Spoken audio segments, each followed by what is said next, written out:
Hello, world. Good morning, good afternoon, good evening, and good night. I hope you had a good weekend. So much going on. So much going on. I'm almost feeling numb. Almost. But anyway, so just sharing, roasted some sweet potatoes. I think I've told you before, but if you're thinking about roasting or cooking sweet potatoes, definitely wash them. Hopefully you have a brush or something that you use for your food in your kitchen to wash them, and leave the skin on. A lot of nutrients in the skin.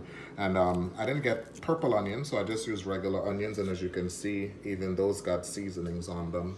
And I also had some regular potatoes. Also washed those thoroughly and left the skin on. Don't be afraid of the skin.